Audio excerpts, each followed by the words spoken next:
আৰু দ্বিতীয়তে চাওকচোন যে অন্নমুঠি গ্ৰহণ কৰ্তাই কেনেদৰে অন্নমুঠি গ্ৰহণ কৰিব লাগে। প্ৰথমতে ঈশ্বৰক অৰ্পণ কৰি খোৱা বস্তুটো নীৰৱে তেওঁ বহিছে, হাতখন ধুই বহি পেলাই ঈশ্বৰক নিবেদন কৰিব। গীতাইতো কৈছে ব্ৰহ্মাৰ্পণম ব্ৰহ্ম হবিৰ ব্ৰহ্মগ্ন ব্ৰহ্মনাহুতম তেনেইব ব্ৰহ্ম গন্তব্যম ব্ৰহ্ম কৰ্ম সমাধিনা। ইমানখিনি গাব কৰিব নোৱাৰিলেও অন্ততঃ প্ৰভু চাউল মুঠি বনাওঁতে যিমান সময় লৈছে তাতকৈ বেছি খেতিটো কৰোঁতে, নহয় জানো? বহুত কষ্টৰ মূৰত সেই সন্মুখলৈ চাউল মুঠি আহিছে। গতিকে অন্নদাতাৰ প্ৰতি সন্মান জনাই প্ৰথম ঈশ্বৰক অৰ্পণ, যে প্ৰভু ভাৱেৰে মই তোমাক অৰ্পণ কৰিছোঁ। যে ঘৰত সামান্য বনোৱা ভাতকেইটাও তেতিয়া প্ৰসাদলৈ ৰূপান্তৰ হয়, যদি সেই ভাৱেৰে পাক কৰা হৈছে। কিন্তু সেই অন্ন বিচাৰটো যদি নাথাকে বোলে অন্ন যোনি কিছু নকৰে বিচাৰ জাতি কুল ভৈল্য ভ্ৰষ্ট বৈষ্ণৱৰ বেশ ধৰিয়া ফুৰৱে বেদ পথ কৰি নষ্ট। এইটোও নহয় যে আমুকৰ হাতে নাখাওঁ তামুকৰ হাতে নাখাওঁ, সেইটো কথা বেলেগ। অন্ন বিচাৰ মানে কি ভাৱত, কেনেকুৱা ধৰণৰ হেৰিয়ত, কাৰণ সেই ভাৱটোৱে ক্ৰিয়া কৰে। আৰু গোটেই বিচাৰটো সেইকাৰণে মহাপুৰুষে চাওক বাকী সকলোতে নীতি শুদ্ধতা নাথাকিলে শেষতকৈ অন্নত ৰাখিলেগৈ। সেইকাৰণে অন্ন গ্ৰহণ কৰোঁতে, অন্ন পাক কৰোঁতে, অন্ন প্ৰস্তুত কৰোঁতে সদায় যিটো পবিত্ৰতা আমি গোঁসাই ঘৰ সোমাওঁতে আমাক ভিতৰত লাগে, অন্নমুঠি প্ৰস্তুত কৰোঁতেও সিটো লাগে, কাৰণ সি প্ৰভাৱ পেলাব, হয়নে? আৰু সেই শুদ্ধ সাত্বিক দ্ৰব্যমুঠি যদি কৰোঁতে নিমখ নহ'ল, আজি ভাজি নহ'ল, দাইল আমুক হ'ল তামুক নহ'ল বুলি কোৱা হৈছে, তেতিয়া সেইটো মনলৈ কি আনিব, এই কাম ক্ৰোধ লোভ মোহ এইবিলাক বৃদ্ধি হোৱাত ইন্ধন যোগাব। এনেকুৱা ইমান নিবিষ্ট কৰা হয়। আমাৰ বৈষ্ণৱ দীক্ষা লোৱাৰ পাছততো পিঁয়াজ নহৰু ভক্ষণো নিষিদ্ধ। এইটো নহয় পিঁয়াজ নহৰু খালে যে পাপ হ'ব সেইটো নহয়, কিন্তু পিঁয়াজ নহৰু এটা কথা ঠিক যে যদি মেডিচিনেল ইফেক্টবিলাক চোৱা হয় তেতিয়াহ'লে কথাটো বেলেগ। কিন্তু শাস্ত্ৰীয় মাৰ্গত কিবা এটা বস্তুৰ মান্যতা তাৰ গুণাগুণ চাই পেলাই স্বীকৃত হোৱা নাই, শাস্ত্ৰই তাক গ্ৰহণ কৰিছে নে নাই কৰা সেইটোৰ ওপৰত চাইহে। কিয় গ্ৰহণ কৰা হয়? কাৰণ স্বভাৱতে সিহঁতি তামসিক গুণযুক্ত, তমো গুণযুক্ত। যেতিয়া এটা সাধন মাৰ্গত থকা হয়, সাধন মাৰ্গটোত চেষ্টা কৰা হয়, কাৰণ এটা লক্ষ্য আছে, লক্ষ্যটো পাবলৈ সৰু সৰু বস্তুৰ পৰা সহায় ল'বলৈ চেষ্টা কৰা হয়। যেনেকৈ মই এফালে গৈ আছোঁ, মোৰ হাতত যেনিবা ধৰি লওক গাড়ীত উঠিবলৈ টকা পইচা নাই, মই মুঠতে যেনে তেনে কিবা এটা হৈ হ'লেও গন্তব্যস্থানত উপস্থিত হ'বলৈ চেষ্টা কৰিম নে? মুঠতে পাবগৈ লাগে যেনে তেনে। মই আজি ইয়ালৈ আহিব লাগে, গাড়ীখন বেয়া হৈ থাকিলে কাৰোবাক ধৰি অনুৰোধ কৰি হাতে ভৰিয়ে ধৰিয়ে হ'লেও মুঠতে ৰাইজে বেয়া পাওঁ, মুঠতে মই উপস্থিত হ'বগৈ লাগিব, এনেকুৱাটোতো হ'ব। কিন্তু অৱশ্যে নাই হোৱা, সুবিধা অনুসৰি আহিছোঁ, মই বুজাইছোঁ, কথাটো ক'বলৈহে টানি অনা হৈছে। ঠিক তেনেদৰে যেতিয়া এটা নিৰ্দিষ্ট উদ্দেশ্যলৈ সাধন মাৰ্গত গৈ থকা, তেতিয়া তাত মানে সেই সাধনবিলাকৰ পৰা সহায় লোৱা হয়। পিঁয়াজ নহৰুটো তামসিক গুণযুক্ত কাৰণে দীক্ষিত হোৱাৰ পিছত সেইটো বৰ্জন কৰিবলৈ কোৱা হয়। কিন্তু এইটো নহয় যে পিঁয়াজ নহৰু খালে পাপ হ'ব, কিন্তু ইগিতা ভোজনত আকৌ পাপ আছে, হয়নে? গতিকে অন্নত ইমান শুদ্ধ সাত্বিকতাটোত গুৰুত্ব দিয়া হয়। কিন্তু ইমানতো কথা এটা আছে যে কেৱল শুদ্ধ সাত্বিক দ্ৰব্য খালেই যে সকলো হ'ব এইটো নহয়। এডল্ফ হিটলাৰো নিৰামিষ ভোজী আছিল। দ্বিতীয় বিশ্বযুদ্ধৰ সময়ত কমখিনি নাজী বাহিনীয়ে গোটেই বিশ্বযুদ্ধ সৃষ্টি কৰি দিলেচোন, সেইটোতো নিৰামিষ ভোজী আছিল। সেই নিৰামিষ ভোজী এডল্ফ হিটলাৰৰ মনত ইমান ক্ৰূৰতা, ইমান বিদ্বেষ কেনেকৈ আহিলে? তেওঁতো নিৰামিষ ভোজন খাইছিল। গতিকে নিৰামিষ ভোজন কৰাটো কথা নহয়, নিৰামিষ ভোজনতো পাপ আছে। কেনেদৰে পাপ আছে? চাউল মুঠি প্ৰস্তুত কৰিবলৈ যাওঁতেও, শৰাইত বুটমাহ মগুমাহ কেইটা দিবলৈ যাওঁতেও জীৱ তাত নষ্ট হৈছে। কিন্তু পাৰ্থক্য এইখিনিতে, তাত জীৱ হিংসা হোৱা নাই, সিহঁতৰ স্নায়ুতন্ত্ৰটো নাই, সিহঁতি অনুভৱ কৰিব নোৱাৰে।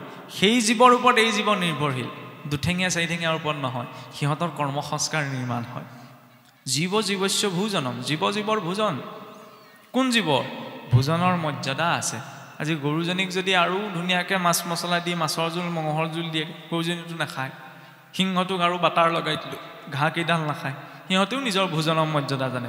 নজনা জীৱটো কি? এই ত্ৰৈলোক্যত একমাত্ৰ মনুষ্যই আছে। সেইকাৰণে ভোজনটোৰ প্ৰতি অকণমান সতৰ্ক হ'বই লাগিব।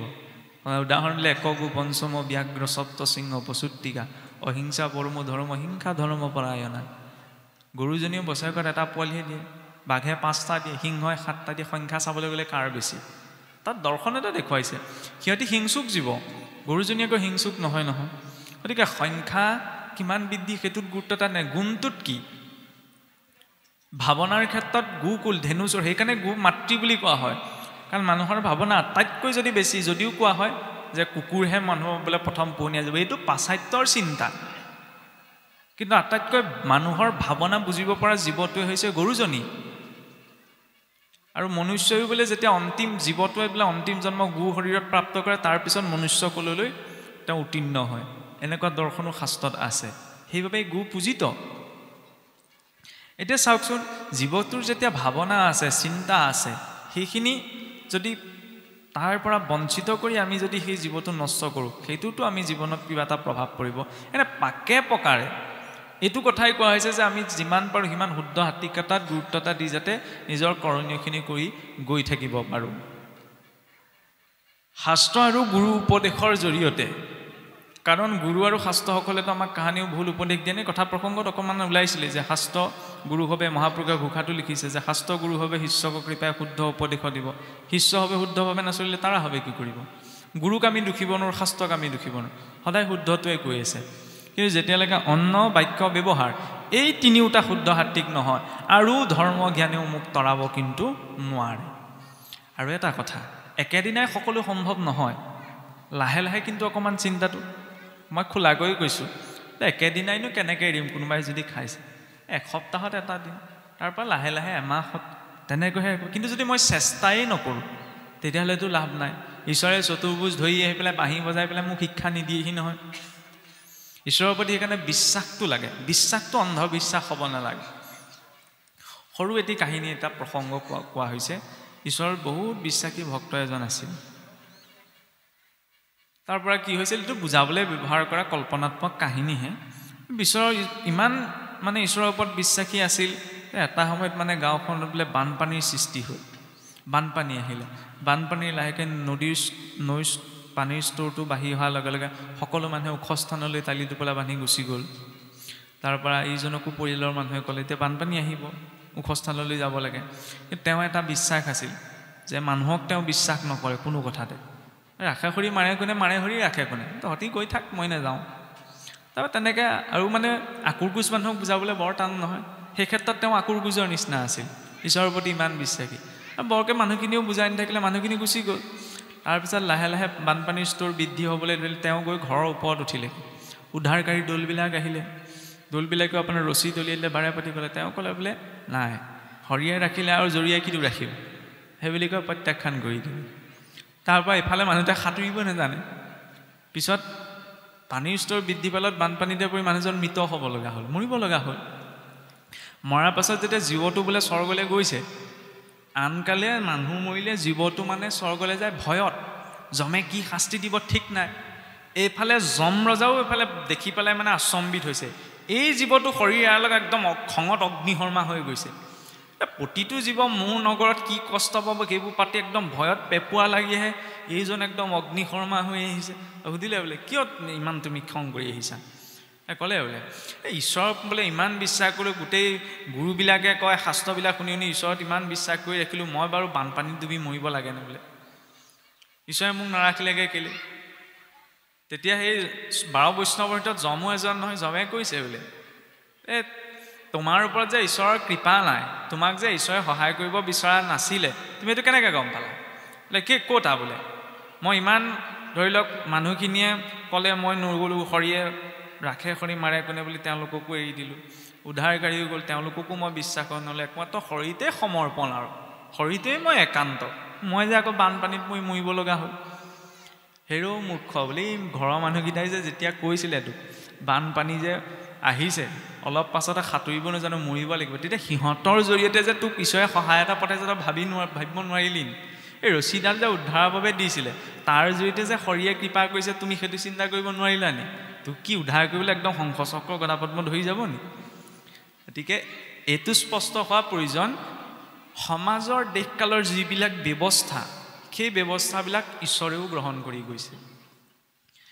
যেতিয়া ভগৱান লক্ষ্মণ এই নাগপাশত পৰি পেলাই মৃত অৱস্থা প্ৰাপ্ত হ'বলগীয়া হৈছিল, তেতিয়া ৰামচন্দ্ৰ জগতৰ ঈশ্বৰ, লক্ষ্মণক তেতিয়া ঠিক কৰি দিব পাৰিলেহেঁতেন। কিন্তু চিকিৎসকক মতাইছে, তাকো ক'ৰ পৰা? শত্ৰুৰ ঘৰৰ পৰা। সুখেন বৈদ্যক উঠাই অনা নাই জানো? বৈদ্যই চাই পেলাই ক'লে বোলে নহয়, এই সঞ্জীৱনী ঔষধ লাগিব, তেতিয়াহে জীয়াব পৰা যাব। হনুমন্তই সেইকাৰণে আপোনাৰ সঞ্জীৱনী ঔষধ আনিবলৈ গৈছে, তাৰপিছতহে লক্ষ্মণক জীয়াইছে। ঈশ্বৰ হয়, ঈশ্বৰ হৈ এতিয়া প্ৰত্যক্ষ ৰূপত অকণমান ধৰি লওক নিজ শক্তিৰো লক্ষ্মণক জীয়াব পাৰিলেহেঁতেন, কিন্তু নাই কৰা, ব্যৱস্থাটোক পালন কৰিছে, নহয়নে?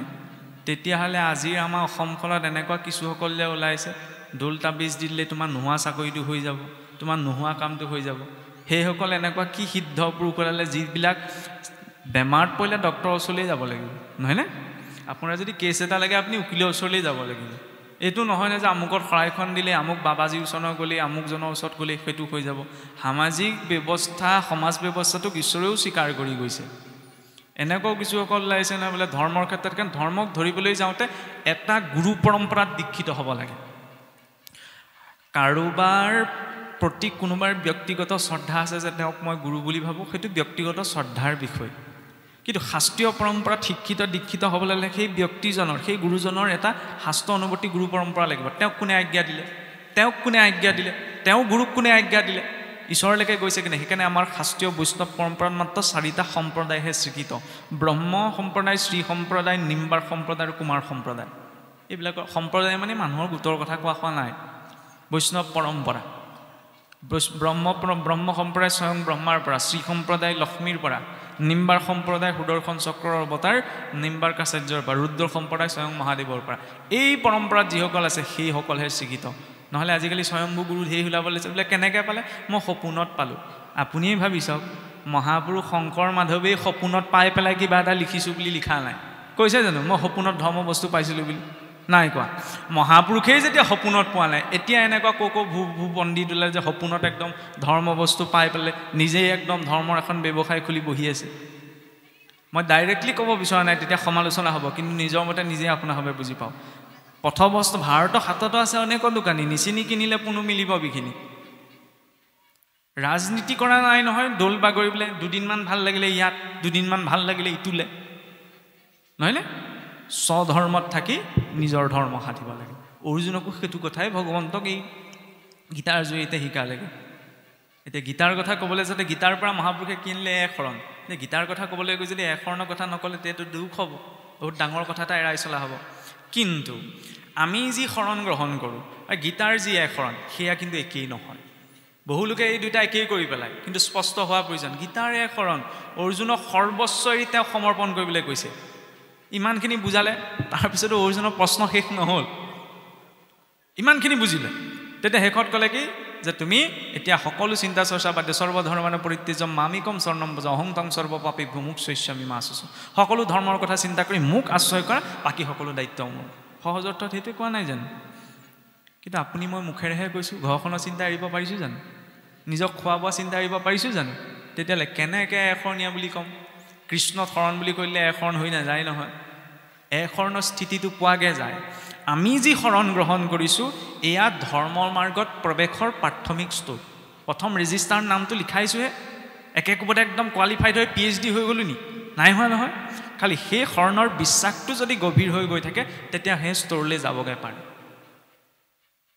এতিয়া চাওকচোন, ধৰ্ম কৰ্মৰ ক্ষেত্ৰত বাকী সকলো যেনিবা মই কাকো সন্মান নকৰোঁ, একদম কৃষ্ণকে মানুহ, তাৰ অৰ্থ এইটো নহয় যে কৃষ্ণ নামে সাৰ বুলি বুজোৱা হৈছে, তাৰ অৰ্থ আপোনাক মোক এইটো বুজোৱা হোৱা নাই ল'ৰা ছোৱালীয়ে মেট্ৰিক পাছ কৰিব নালাগে, হাই ছেকেণ্ডেৰী পাছ কৰিব নালাগে, চাকৰি বাকৰি একো কৰিব নালাগিব, কৰি লাভ নাই। কৃষ্ণ নামেহে সাৰ, কৃষ্ণ নামকে লৈ থাকা। ঘৰ দুৱাৰ একো বনাব নালাগে, চব মাটিত মিলি যাব, কৃষ্ণ নামকে লৈ বহি থাকা। এইটো কৈছে জানো? নাই কোৱা নহয়। ব্যৱস্থাখিনি লাগিব, খালি ব্যৱস্থাখিনি বৈষ্ণৱজনে কৃষ্ণমুখী হৈ কৰিব। ৰুক্মিণীও দুৰ্গাক পুজিছিল, কিন্তু উদ্দেশ্য কি আছিল? কৃষ্ণ প্ৰাপ্তি। গোপীসকলেও দেৱী কাত্যায়নীক পুজিছিল, কিয়? কৃষ্ণ প্ৰাপ্তি। সেই বিভূতিসকলৰ উপাসনাও উত্তম মাধ্যম হৈছে। পুনশ্চ কৈছোঁ, এইটো বিতৰ্ক হ'ব নালাগে যে মই দুৰ্গা পূজা কৰিবলৈ, কাৰোবাক গণেশ পূজা কৰিবলৈ উপদেশ দিয়া নাই। বৈষ্ণৱ যেতিয়া বিষ্ণুক উপাসনা কৰক, কিন্তু লক্ষ্য যদি কৃষ্ণ হয়, তেতিয়া সহজে সমাজত প্ৰচলিত এটা বিপৰীত চিন্তাও ঈশ্বৰ প্ৰাপ্তিৰ মাধ্যম হৈ পৰিব পাৰে, যদি লক্ষ্যটো স্পষ্ট হয়। দুৰ্গাৰ কাৰণে ৰুক্মিণীয়ে চাওকচোন, ৰুক্মিণীখনত প্ৰসংগ আহেনে? দুৰ্গা মন্দিৰলৈ গৈ সেৱা জনাইছে, মাতৃ বোলে মোক কৃষ্ণক লাগে, নহয়নে? আমি যে কৈ থাকোঁ ভকতক ভজিলে গোচৰ কৰ্ম, আমি সোপাই ভকত নহয়, আমাতকৈতো শ্ৰেষ্ঠ ভকত আছে। মহাপুৰুষে কীৰ্তন নাথাকে ভকত দেৱক পান কৰাইলা অমৃত, সেইখিনি সময়ত দেৱতাসকলক ভকত বুলিও কৈছে। লক্ষ্মীওতো মহাভকত, আমিহে ঈশ্বৰৰ চৰণ সেৱা কৰিবলৈ পাহৰি থাকোঁ, তেওঁতোতো চৰণতে ধৰি বহি আছে। গতিকে বৈষ্ণৱ মাৰ্গত আমি বৈষ্ণৱ ৰূপত গ্ৰহণ কৰোঁ। দৰ্শন মাত্ৰ সেইটোৱেই। দুৰ্গা বৈষ্ণৱী, কাৰণ বিষ্ণু মায়া বুলি কোৱা হোৱা নাই জানো? বিষ্ণুৰ মায়া শক্তি। গতিকে বাটে পথে লগ পালে মাত বিষ্ণুৰ শক্তি বুলি প্ৰণামিতি জনোৱা হ'ল। ভজনা কৰাৰ মাৰ্গটো নাই, খালি এইটো হ'ব নালাগে। গীতাটো এটা কথা কৈছে, মূৰ মিহলীয়া পূজা ঘোঁৰাৰৰ চিংগাৰ, চিংগাৰতো সুখ নাই কটি ভাংগে তাৰ। কম ডাঙৰ কথা নে? আমি যেতিয়া শিৰ বিক্ৰী কৰিছোঁ ভগৱান কৃষ্ণ বা বিষ্ণু, গতিকে ইষ্টস্থানত একমাত্ৰ তেওঁহে থাকিব। কিন্তু সহজে সিদ্ধি পাম বুলি যদি ঈশ্বৰৰ কোনোবা বিভূতি এজনক ইষ্টস্থানত বহুওৱা হৈছে, তেতিয়াহ'লে সেইটো ব্যভিচাৰ হ'ব, সেইটো হ'ব নালাগে। কিন্তু কৃষ্ণকে ভজিছোঁ, গুৰিত আমি কিয় পানী দিব লাগে? যাতে ডাল পাতবিলাকৰ পৰা ভাল ফল পাই থাকোঁ। সেইটো বুদ্ধিয়ক মানুহৰ লক্ষণ। ডাল পাতবিলাক কাটি পেলাই গুৰিত পানী দি থাকি লাভ নাই। কৃষ্ণক পুজিলে পূজা সমস্তৰে হয়, পৃথকে পুজিলে পূজা কেহো নাপাব। কৃষ্ণকেই পূজা কৰিম। আৰু পূজা বুলি কওঁতে বোলে কলিতচোন সত্য যুগে ধ্যান, ত্ৰেতা যুগে যজ্ঞ, দাপৰ যুগতো পূজা, কলিত শৰীৰ কীৰ্তন বিনে আৰু নাহিকে দুজা। কলিত নাম শ্ৰেষ্ঠ, ইয়াত পূজাৰ কথা ক'ৰ পৰা আহিল? যজ্ঞৰ কথা ক'ৰ পৰা আহিল? আছে। কলি যুগতো যজ্ঞৰ কথা আছে, কলি যুগতো ধ্যানৰ কথা আছে, কলি যুগতো পূজাৰ কথা আছে। যদি সেইখিনি আমাৰ বৈষ্ণৱ মাৰ্গত কৃষ্ণমুখী হয়। একাদশ স্কন্ধ ভাগৱতত এটা প্ৰসংগ আহে যে কবি নিগদতি শুনিও সম্প্ৰতি কহো বেদান্তৰ মৰ্ম স্বভাৱে যি কৰে সুমত পব্ৰত যজ্ঞদান সদাচাৰ কায় বাক্য মনে যতে কাচৰে লৌকিক বৈদিক কৰ্ম শুয়ায়ে ক মনে ঈশ্বৰ কৃষ্ণত অৰ্পিব শিশৱ ধৰ্ম নিত্য নৈমিত্তিক যত জাতি ধৰ্ম আশ্ৰমৰ যত কৰ্ম কৃষ্ণত অৰ্পিলে হিউৱে জানা মহাভাগৱত ধৰ্ম। যদি কলিতো এটা কথা ঠিক যে হোম তপ যজ্ঞ এইখিনি আচৰণ কৰিবলৈ ঢেৰ সাধনৰ প্ৰয়োজন, আটাইতকৈ উত্তম হৈছে ভগৱন্তৰ নাম। কিন্তু কোনোবাজনৰ কৰিব বিচাৰিছে, যেনেকৈ ধৰি লওক মোৰ সাধন নাই, মোৰ ওচৰত বেছি টকা পইচা নাই যে মই ভবামতে ঘৰখনত ধৰি লওক সজাই পৰাই ৰাখিব পাৰোঁ, গতিকে মই যেনেকৈ আছোঁ তেনেকেই মই তাতে তৃপ্ত থাকিবলৈ শিকিব লাগিব। কোনো কোনোবা এজনৰ সাধন আছে, সাধন থকাজনে কি কৰিব, যেনেকৈ ল'ৰা ছোৱালীয়ে কিবা এটা বস্তু খাই ভাল পায় নহয়নে? মাক দেউতাকে আনি দিবহিনে? যদি দিব পাৰে তেতিয়াতো নিদিয়াকৈ নাথাকে, কিবা কাৰণত যদি দিব নোৱাৰে তেতিয়াহে নিদিয়াকৈ থাকিব। যিজনৰ সাধন আছে তেওঁ পূজাৰীও ভগৱানক পুজিব, যজ্ঞৰেও ভগৱানক পুজিব, ধ্যানেৰেও পুজিব। আৰু মই নোৱাৰোঁ, ভগৱানৰ নামেৰেই পুজিম, মোৰ বাবে নামেই উত্তম পূজা, নামেই উত্তম যজ্ঞ। গতিকে কলিত হোম যজ্ঞ ব্ৰত সদাচাৰো বিধান আছে, যদি সেইখিনি কৃষ্ণমুখী হয় বৈষ্ণৱ মাৰ্গত। কিন্তু বৈষ্ণৱ মাৰ্গ বুলি কওঁতে আমাৰ বৈদিক মাৰ্গত 5টা মাৰ্গ আছে। শাক্তসকলে দেৱীক উপাসনা কৰে, শৈৱসকলে শিৱক উপাসনা কৰে, সৌৰসকলে সূৰ্যক উপাসনা কৰে, গাণপত্যসকলে গণেশক উপাসনা, বৈষ্ণৱসকলে বিষ্ণুক। মোৰ শাসন মোৰ ঘৰখনতহে চলিব, মোৰ কথা মোৰ ঘৰখনৰ মানুহেহে শুনিব, নহয়নে? মই টান ক'লেও মোৰ ঘৰখনৰ মানুহকেইটাকহে কোৱাৰ অধিকাৰ আছে, বেলেগৰ পৰিয়ালতাক মই টানকৈ ক'ব নোৱাৰোঁ। ধৰ্মৰ মাৰ্গতো 5টা উপাসনা মাৰ্গ আছে, সকলোৰে চিন্তা দৰ্শনবিলাক বেলেগ বেলেগ। গতিকে কোনো উপাসনা মাৰ্গক আমি নিন্দা কৰাৰ সমালোচনা কৰাৰ অধিকাৰ আমাৰ নাই। আমাৰ দায়িত্ব নিজৰ বৈষ্ণৱ মাৰ্গটোত, আমি বৈষ্ণৱ মাৰ্গটোত কিমানে সুপৰিপক্ক কৰিব পাৰোঁ। নহ'লে নিন্দা কৰি ভাগৱত ধৰ্মৰ নামত ধৰ্মালোচনাৰ মাজত অসমখনত খুব হৈ থাকে, এইটো হ'ব নালাগে। মই ইয়াতে আপোনাৰ ডাবুল মিনিং কৰি বলি বিধান এনেকুৱা ধৰণৰ কৰ্মবিলাকো ছাপোৰ্ট কৰি কৈছোঁ, এইটো ভুল মেছেজ যাব নালাগে। বলি বিধান নিষিদ্ধ, স্বয়ং দেৱীয়েও কোৱা নাই যে মোক বলি দিয়া বুলি। সেইটো এটা বামাচাৰ মাৰ্গত পৰম্পৰা চলিল কাৰণে কিছুসকলে বৰ্তাই আছে, তাত আৰু বেলেগ কথা ক'বলগীয়া নাই। ভাগৱত মাৰ্গততো পোনপ্ৰথমতেই স্পষ্ট যে নমাৰিবে পশুক এৰিবে মাংস আশা, দেৱকো উদ্দেশ্যি পশু নকৰিবে হিংসা, ঈশ্বৰৰ আজ্ঞা এইটো যত বেদ বাক্য, হৰিত বিমুখনৰে লংঘয় ইহাক। ইয়াত আকৌ বেলেগকৈ বুজাবলগীয়া কোনো কথা নাই, খালি কোনো কাৰণত যাতে কাৰোবাৰ বেলেগৰ উপাসনাৰ মাৰ্গত নিন্দা হ'ব নালাগে। কাৰণ স্কুল কলেজবিলাক সকলোৱে একেই হোৱা সম্ভৱ নহয়, শিক্ষাটোতো একেটাই, স্কুল কলেজবিলাক বেলেগ বেলেগ, সকলোৱে একেই হোৱা সম্ভৱ নহয়। আৰু যি ছাত্ৰই শিক্ষা অৰ্জন কৰিম বুলি যাব, সেই ছাত্ৰই স্কুল কলেজবিলাক বেলেগ হ'ল বুলিয়ে তৰ্ক বিতৰ্ক নকৰে। কিন্তু যি ছাত্ৰই স্কুল কলেজখনৰ টেগ লাইনটো লৈ যাব, তেওঁ বিতৰ্ক কৰিব। আকৌ মোৰ কলেজখন বেছি ভাল, ইটোৱে ক'ব মোৰ কলেজখনেই বেছি ভাল। বুজি পোৱা হৈছে, খোলা খুলিকৈ এইবিলাকতে আমাৰ বহু লোক লাগি আছে ইয়াৰ জতে একোডাল নহয় অমৃতক বিচাৰি অসুৰ আৰু দেৱতাও এখন সমাজলৈ যাবলগীয়া হৈছিল আমিতো ঈশ্বৰক বিচাৰিছোঁ নহয়নে তেতিয়াহ'লে মানুহ ৰূপতে যদি আমাৰ মাজত ঢেৰ কুচুট কপটতা কিছুমান সোমাই থাকে তেতিয়া কেনেকৈ হ'ব ধৰ্মটোতহে আছে ঈশ্বৰো লৈ থকা পদুম ফুল পাহৰ সৌন্দৰ্যতা তেতিয়াহে আছে যেতিয়া পাহিবিলাক একেলগে আছে এপাত এপাতকৈ এৰুৱাই দিলে সৌন্দৰ্যতাটো নাথাকে বেদৰো শেষ উপদেশ সেইটোৱেই কৃষ্ণ হয় হয়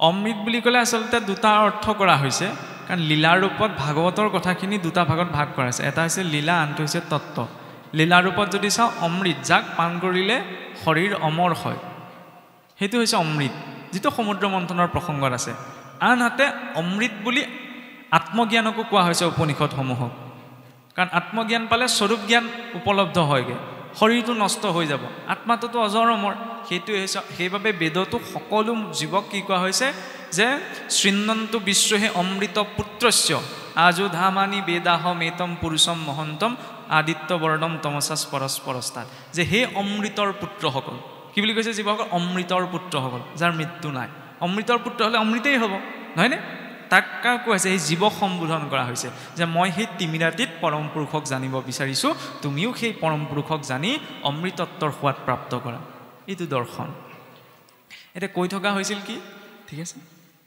এতিয়া কৈ থকা আছিল কি যে চাওকচোন বেদৰো শেষ উপদেশ কি যে সংগ সদ্ধম সং পদদ্ধম সংবো মনাংসি জানতাম দেৱা ভাগম যথাবুৰ বিসং জাননাম উপাসতে তোমালোক সংগবদ্ধ হোৱা তোমালোক এক হোৱা তোমালোকৰ হৃদয়বিলাক এক হওক আৰু এক ব্ৰহ্মক উপাসনা কৰা কিন্তু এক ব্ৰহ্মক উপাসনা কৰিবলৈ যাওঁতে সেই ব্ৰহ্মৰে প্ৰতিভূ স্বৰূপক কিন্তু নিন্দা কোনো প্ৰকাৰে মান্য বৈষ্ণৱ মাৰ্গত নহয় শান্তমূৰ্তি কৃষ্ণ দেৱক ভজন্ত বিভূতি সমস্তকো নিন্দা নকৰন্ত সেইটো স্পষ্ট হ'ব লাগিব তাৰ জৰিয়তে ধৰ্ম সাধন হ'ব এতিয়া চাওকচোন সময়ৰ প্ৰতি লক্ষ্য ৰাখি ইতিমধ্যে তৃতীয় অধ্যায় সম্পূৰ্ণ হ'ল এতিয়া খুব সংক্ষিপ্ত ৰূপত গীতাৰ আদ্যপান্ত পৰ্যন্ত মূলতনো আমাক কি কৈছে অকণমান মই চুই যাব বিচাৰিছোঁ তাৰপিছতে আমাৰ বক্তব্য ৰাখিম চাওকচোন যেতিয়া অৰ্জুনে জ্ঞান যুগৰ আৰম্ভণিতে ভগৱন্তক প্ৰশ্ন কৰিছে ভগৱানে ক'লে যে এইখিনি জ্ঞান আগতে মই বৈৱস্বান সূৰ্যদেৱক দিছিলোঁ এতিয়া অৰ্জুনৰ শংকা বুজিছে গীতাৰ জ্ঞানৰ ক্ষেত্ৰতো এনেকুৱা কিছুসকল লোক আছে যিসকলে গীতাত উল্লেখ কৰা জ্ঞানখিনি মানি লয় কিন্তু কৃষ্ণৰ ঈশ্বৰত্বটো মানি নলয় কৃষ্ণ যে ঈশ্বৰ কি বুলি কয় কৃষ্ণ পুৰা ঐতিহাসিক এজন পুৰুষ আছিল ভাল জ্ঞানী আছিল এনেকুৱা বুলি কয় গীতাৰ জ্ঞান বুজিবলৈ চেষ্টা কৰিব পৰা আটাইতকৈ ডাঙৰ মূৰ্খ হৈছে সেইজন যি কৃষ্ণৰ ঈশ্বৰত্বটো স্বীকাৰ নকৰাকৈ কৃষ্ণই প্ৰদান কৰা জ্ঞান ল'বলৈ যায় কিছুসকলে আকৌ যে এইটো কথা কয় যে গীতাত ভগৱানে কি কৈছে যে ময়েই সকলো কাৰণ মই বুলি তেওঁ শৰীৰটোৰ কথা কোৱা নাই বোলে নিজৰ আত্মাৰ কথা কৈছে বিশ্বৰূপ দেখাওঁতে কি দেখুৱাইছিল আপুনি মই বিশ্বৰূপ দেখাব পাৰিম জানো